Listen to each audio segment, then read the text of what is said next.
Alright people, so this is yesterday I bought this engine. That's EP6 120. Oh no, EP6 VTi120. So of course this is the old one and already mounted the new one. Not like a brand new engine anymore. It's a used engine. We call it a Nigeria Tokumbo engine. Very neatly used one. As you can see the inside. Even of course this is the catalytic. This is the exhaust manifold. The catalytic converter is under, so we remove the exhaust manifold to see how clean it was. Likewise, this is the intake manifold. It was also out at some point and it was very clean. Of course, this is the fuel rail, and the fuel injector is not sound. The motorized throttle body, this is it. It's at the back. Unlike the other ones. This is the thermostat housing. Okay, so we already mounted it, and luckily in the next give or take 15 minutes the engine should be running. The old one is a whole story why we change it. I actually recommended or suggested to the owner to just change the engine.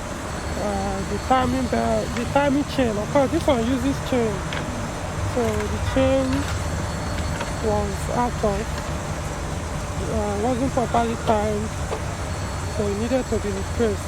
But then the engine, the cylinder head was already in a mess. This thing too was dead. In the cylinder head cover already dead. It was soaking. But you can see the quantity of oil that drops on top of the spark plug. So, and then coupled with the timing, the chain and the tensioner needed to be replaced. Of course, this is the tensioner. This is the tensioner. Then the chain is inside here. So to change the timing chain, you have to remove this. And what usually kills this chain most times is the oil, the quality of oil you use.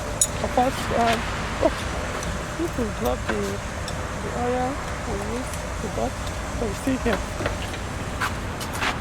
So the quantity of oil you use, if it's chain, because chain relies on oil to stay in good condition. So if you use the non-recommended oil, it's going to affect your timing chain.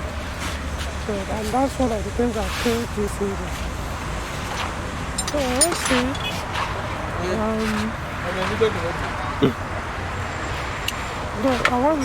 When we pick the car, we could actually see what visited the fuse gas chamber. This is the PSM, engine bay fuse gas, and this is the engine ECU. So you can see I have to change this socket. This is the previous one. This is the one that was there before. You can see the work of the wax. I actually chopped off all this one, so I have to replace them. The tire wire, including one from here. One of the engine ECU wires was also chopped off by the last, and this other one too. All this wire goes to the engine. They've been sorted out. Up to now, I see like I said, in the next 10-15 minutes, this engine should be up and running. Probably I'll do a test drive to see how everything is working. And the good thing too, the gearbox is manual. It's actually a sticker. So you guys can see. Yeah. So I believe the owner of this car will be enjoying this car very well compared to those ones with AR4 automatic, 4-speed automatic. So I would like to jump into and drive it and see how it goes. So it's a very good car. If you are considering a 308, the T7, right? Yeah, this is T7. I would suggest to go for it. You can get this one fine, and if possible get a manual one. It will be quite very interesting to drive. Of course, the horsepower 120 HP, that's very, the fuel economy is very good. He also has VVT, solenoid at the back.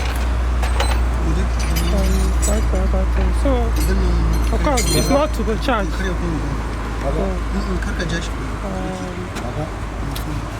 Okay, I'll get back to you guys after the test drive, or maybe not.